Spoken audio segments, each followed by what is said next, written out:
दमन में चुनाव प्रचार के लिए परमिशन की मंजूरी दीव में नहीं, आखिर क्यों? जब दमन में चुनाव प्रचार करने की परमिशन दी गई तो दीव में क्यों नहीं?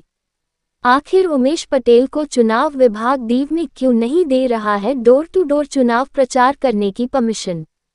आखिर यह कैसा लोकतंत्र है? सत्ता पक्ष को हर प्रकार की परमिशन, निर्दलीय उम्मीदवार को कचेरी के धक्के। निर्दलीय उम्मीदवार उमेश पटेल ने अपने सोशल मीडिया के जरिए फेसबुक लाइव कर दी विभिन्न जानकारियां। उमेश पटेल के मुताबिक 5 दिनों से उनके कार्यकर्ताओं को सरकारी कचेरी के खाने पड़े धक्के, जिसके बाद भी नहीं दी गई प्रचार करने की परमिशन। उमेश पटेल ने अपने फेसबुक लाइव में क्या क्या कहा, आइए सुनते हैं। नमस्कार दोस्तों, आप सबके सामने आज मैं लाइव होके कुछ बात कहना चाह रहा हूं।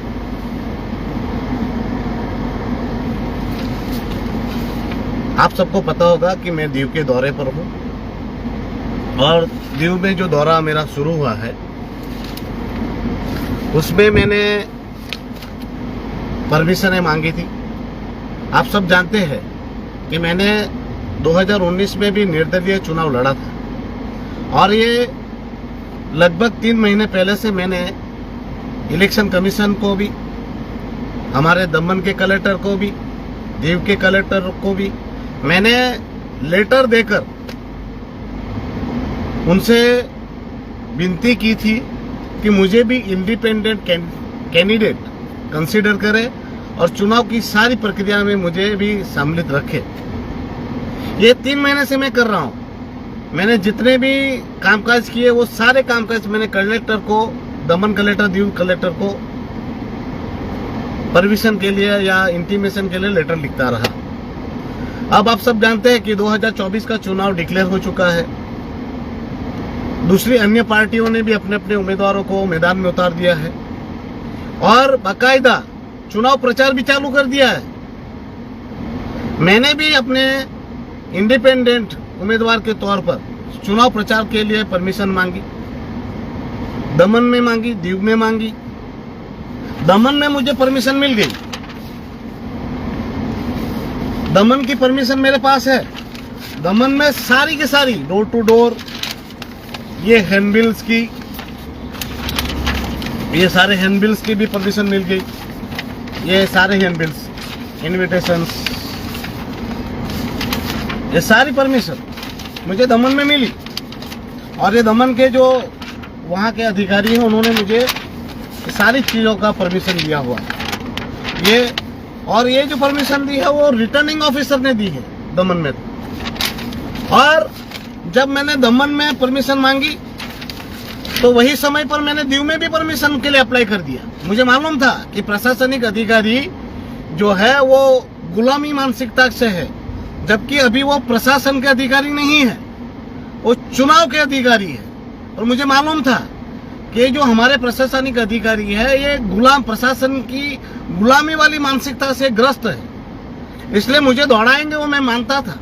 इसलिए मैंने समय से पहले ही आवेदन कर दिया। चुनाव कमीशन का गाइडलाइन है कि आप लोगों को 48 आवर्स में, 2 दिन के अंदर जो एप्लीकेशन देते हैं उनको आप हाँ में या ना में जवाब दीजिए। मैंने 4-5 दिन पहले दीव के चुनाव विभाग को मैंने पोर्टल से, सुविधा पोर्टल दी गई है, उस वहां से ईमेल के द्वारा दोनों तरफ से मैंने मेरी परमिशन मांगी। डोर टू डोर की, हैंडबिल जो मैं लेफ्ट राइट चल लेके घर घर जाऊंगा उसकी, और जो मैं रेडियो माइक यूज करूंगा उसकी, व्हीकल की, सारी परमिशनों के लिए मैंने बिफोर टाइम मैंने अप्लाई कर दिया।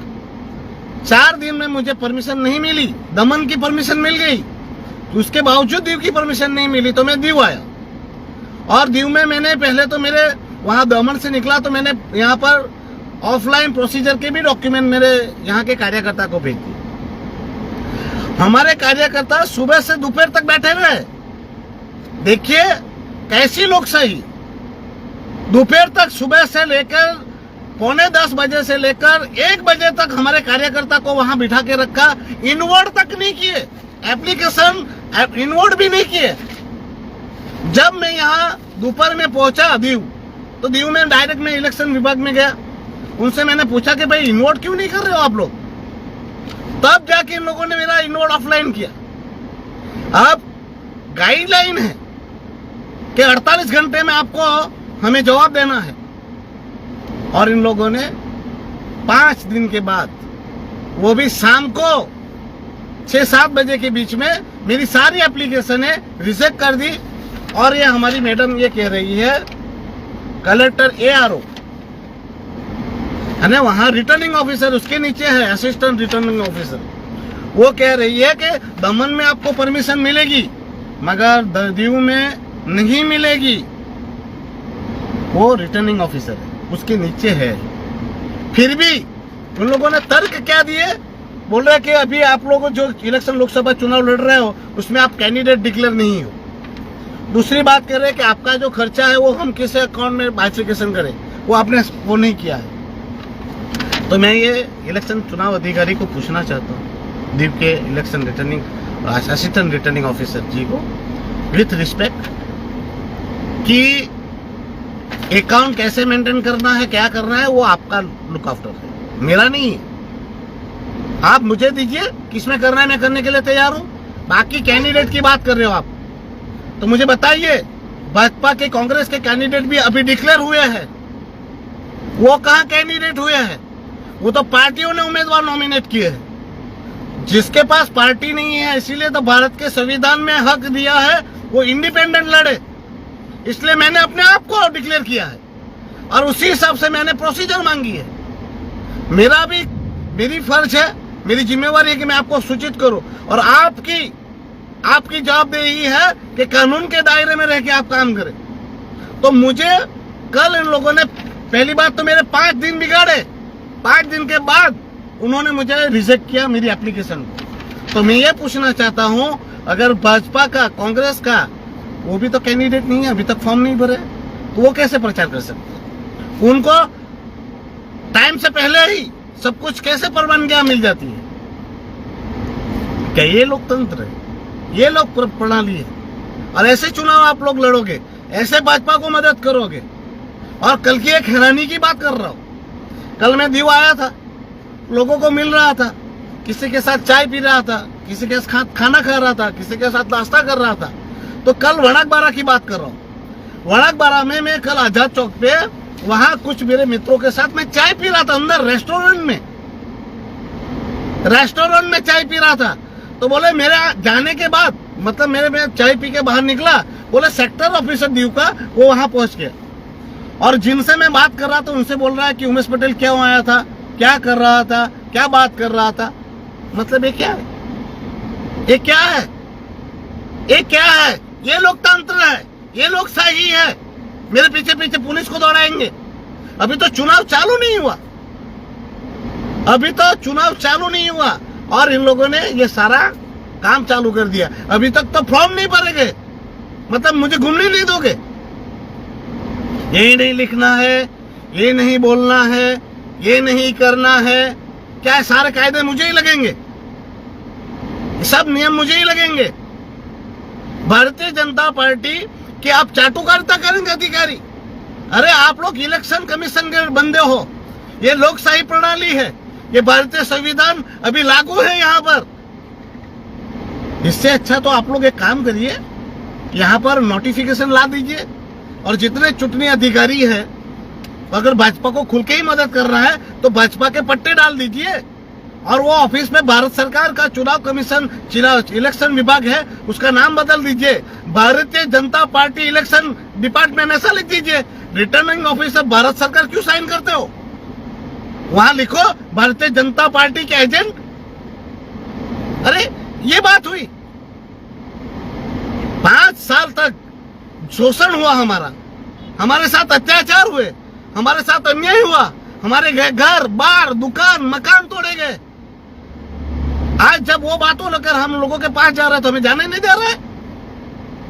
अरे ये कौन सी संवैधानिक प्रक्रिया चल रही है? ये कौन सा हक और अधिकार हम लोग दूसरा मांग रहे हैं? जो भारतीय संविधान में हमें हक और अधिकार मिले वही बात कर रहे हैं। ये तो सारे सेक्टर ऑफिसर मेरे पीछे लगे हुए हैं, अली बाबा और 40 चोर की तरह हो गए। ये अली बाबा और इसके पीछे 40 चोर दौड़ रहे हैं, वैसा माहौल बना दिया आप लोगों ने। मैंने इस बात की फरियाद चीफ इलेक्शन कमीशन को भी की है, रिटर्निंग ऑफिसर हमारे दमन में भी की है, इलेक्शन कमिश्नर को भी की है, सारे लोगों को मैंने पहले ही, मैं जानता था, मैंने 1 महीने पहले भी ये सारी फरियादें मैंने इलेक्शन कमीशन को की थी कि मैंने यही बातें लिखी थी कि हमारे दमन दीव के जो अधिकारी है वो बायस हो चुके हैं, पूरी तरह से भारतीय जनता पार्टी को सरेंडर हो चुके हैं, नतमस्तक हो चुके हैं। यहाँ दमन की पंचायतों के चुनाव में देखो, जिला पंचायत के चुनाव में देखो, इन अधिकारियों का रोल ये रहा है कि जो प्रत्याशी भारतीय जनता पार्टी के सामने खड़ा हुआ है उसको डराने का, धमकाने का और किसी भी प्रकार से उनको हताहत करके फॉर्म खिंचवाने का रहा है। ऐसी फरियादें बहुत सारी आई है। तो ये लोग यही काम लोकसभा में करना चाहते हैं। एक काम कीजिए, मेरा गला काट दीजिए, मेरे हाथ पांव काट दीजिए, मुझे मार दीजिए, पर मैं हटने वाला नहीं हूं। दमन दीव को अब जो है वो लोकशाही प्रणाली से, लोकशाही शासन से चलाने की जरूरत है और वो मैं करके रहूंगा। भले कुछ भी कर दे आप लोग, मुझे जेल में डाल दीजिए, मुझे मार दीजिए, पर मैं चुनाव लड़ूंगा। मरते मरते जब तक मेरी आखिरी सांस रहेगी तब तक लोकशाही की रक्षा के लिए मैं लड़ता रहूंगा। किसी भी प्रकार से आप मुझे हतोहत करने की कोशिश कर रहे हैं, मुझे उकसाने की कोशिश कर रहे हैं, मैं आप लोगों के सामने सरेंडर करने वाला नहीं हूँ। आपके आका ने जो भी काम दिए हो आप कीजिए, मगर ये भगवान के घर देर है अंधेर नहीं है। आप लोगों को सबको हिसाब चुकाना होगा, कुदरत के सामने भी और लोकशाही प्रणाली के तहत भी। और ऐसा मत सोचिए कि आप लोग जो चाहोगे वही कर लोगे। भारतीय संविधान में हमें जो भी हक मिले हैं वो सारे हकों के हिसाब से लड़ाई लड़े। और मेरे जितने भी उम्मीदवार और मेरे साथ जितने भी उम्मीदवार हैं वो सब प्रचार कर रहे हैं। तो मुझे भी हक और अधिकार है कि मैं भी प्रचार करूँ। मैं आप मतदाता भाई बहनों से विनती करता हूँ कि प्रशासन बायस रूप से भारतीय जनता पार्टी को मदद कर रहा है, ऐसा खुला प्रतीत हो रहा है। आप सब भी सचेत रहिए, जागृत रहिए। ये कैसा भी कुछ भी करे, कहीं भी प्रोपगंडा करेंगे, हथकंडा करेंगे, अधिकारी डराएंगे, धमकाएंगे, मगर आप डरिएगा नहीं, घबराइए नहीं, लड़िए। ये हमारे पास आखिरी मौका है, इसके बाद हमारे पास कोई मौका नहीं रहेगा। ये दमन दीव में लोकशाही नाबूद करने की प्रणाली है, सरमुख्तियारशाही हम पर लागी जा रही है। आज लोकसभा में भी ऐसा ही हो रहा है, तो कल को आप देखिए फिर से चुनाव, पंचायत, नगर पालिका चुनाव, ग्राम पंचायत में आया, हमारे घर से हमने निकल नहीं देंगे। आप देख लेना, अगर ये जो मौका है हमारा आखिरी मौका है, तो ये मौके को आप छोड़िएगा नहीं, डरिएगा नहीं और हमारे हक और अधिकार की लड़ाई में हमारा पूरा साथ और समर्थन दीजिए। मैं घर घर जरूर आऊंगा, भले मुझे परमिशन ना मिले, मैं अकेला भी आपके घर आऊंगा और आप सबसे मुलाकात चाहूंगा। हमारे जो मुद्दे हैं, जैसे दीव में हमारे वेट के 22-23 के लोगों को वेट के पैसे नहीं मिले, एक बोट मालिक को लगभग 5-7 लाख का नुकसान हुआ, हम नहीं बोले। हमारे डोमिसाइल के मार्ग निकाल दिए गए, हम नहीं बोले। अरे दीव के बिचारों के वहां से ग्राउंड, वड़ाकबरा का ग्राउंड, वडीसेरी का ग्राउंड, वडलीसेरी का ग्राउंड सब समाप्त कर दिए गए। लोगों के घर, मकान, दुकान तोड़ दिए गए। नगर पालिका में हाउस टैक्स बढ़ा दिए गए। हमारे बच्चों की नौकरी में मिलने वाले डोमिसाइल के मार्ग निकल गए। अभी रास्तों की तो हालत देखिए, पीने के पानी की समस्या तो देखिए, हॉस्पिटलों में मुफ्त इलाज मिलता था वो बंद कर दिया गया। आज हमारी हालत तो आप देखिए, हमारे बच्चों को यहाँ जन्म प्रमाण पत्र तक नहीं मिलते और हम ना बोले। आप सभी से निवेदन है, मैं लड़ रहा हूँ लोकतंत्र बचाने के लिए। ये मेरा आंदोलन ही समझ लीजिए। इस आंदोलन में आप सब भी मेरे साथ जुड़िए और मेरा साथ और समर्थन दीजिए हमारे प्रदेश में लोकशाही स्थापित करने के लिए। धन्यवाद। आऊंगा, बिल्कुल आऊंगा, हर घर आऊंगा। आपका सबका आशीर्वाद और साथ सहकार मांगने मैं आ रहा हूँ। कल से सुबह 9 बजे से मैं चालू करूंगा वड़ाकबरा से।